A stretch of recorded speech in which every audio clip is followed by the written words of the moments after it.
Alright, so we are going to be covering some grammar today for English.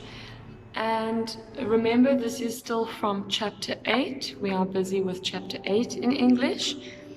And the grammar we will be discussing today is the quantifiers each and every. Alright, we will learn in this lesson where and when to use each and every in a sentence. Let's read what it says. The quantifiers each and every refer to one person, one thing, or one group at a time.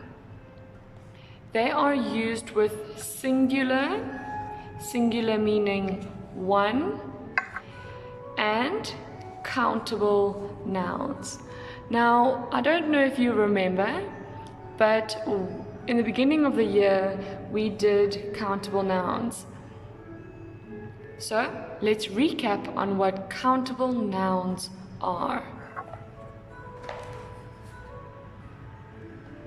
Okay. First of all, what is a noun? A noun is a person, place, animal, or thing. It is anything that we can see and touch. That's what a noun is. What is a countable noun? A countable noun is a noun that can be counted. As simple as that. I have a book. We can count books. I have 2 books. Books, we can count them. Alright, simple. Remember, uncountable nouns were things like water and milk and rice and sugar. Those were uncountable nouns. But that's not what we're learning today. We are learning when to use each or every in sentences with single countable nouns. Let's discuss what the difference is between the words each and every when we have them in a sentence. So when we use the word each in a sentence, we are referring to an individual object or person. An individual, like one, okay? We also use each in sentences used with small numbers. Okay, small numbers. I'll show you lots of examples just now.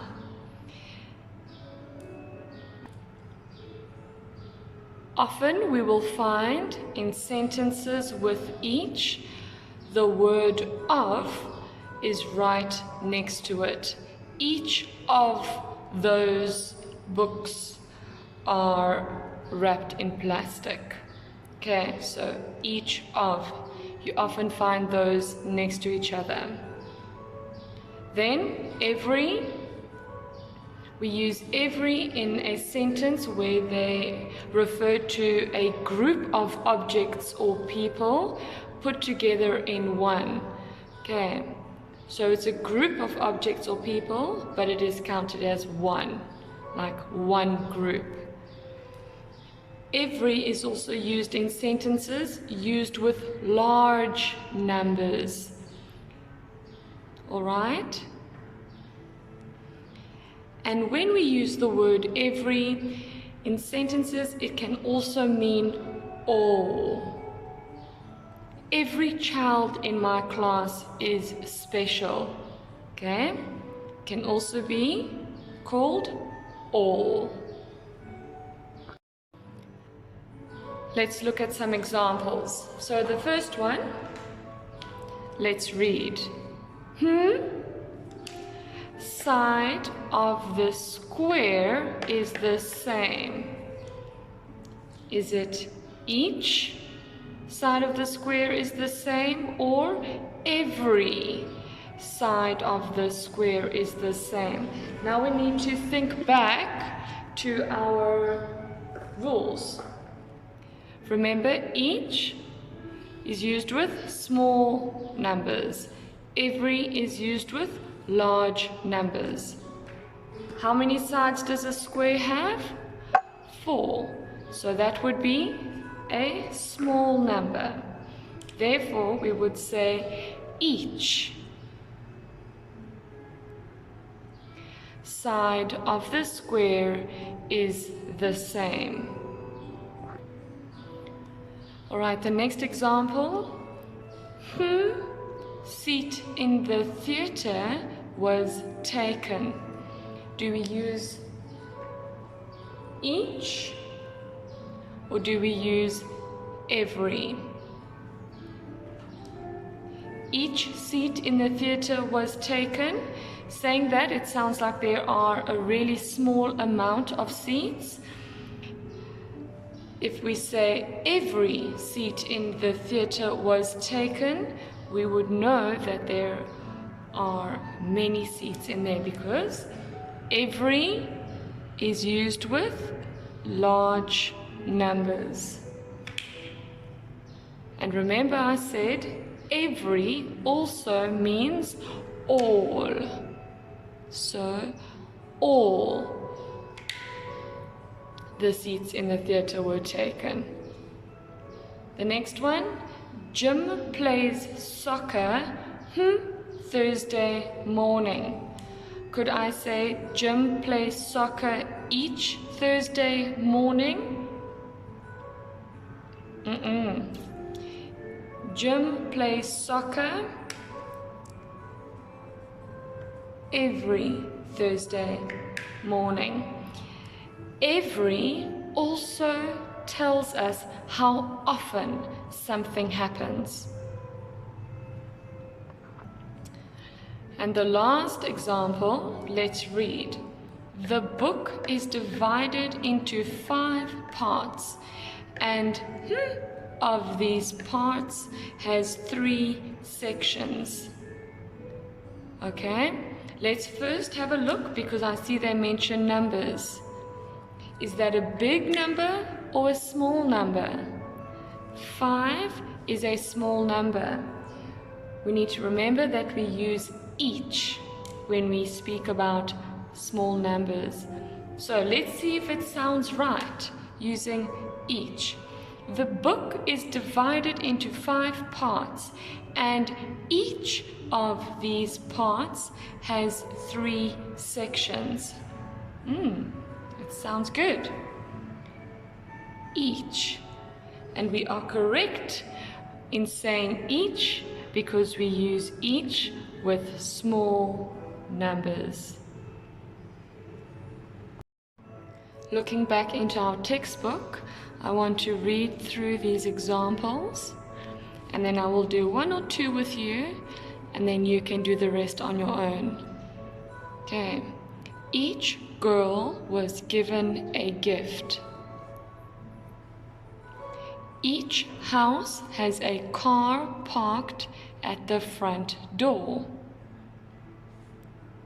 She has been there twice and liked the food each time.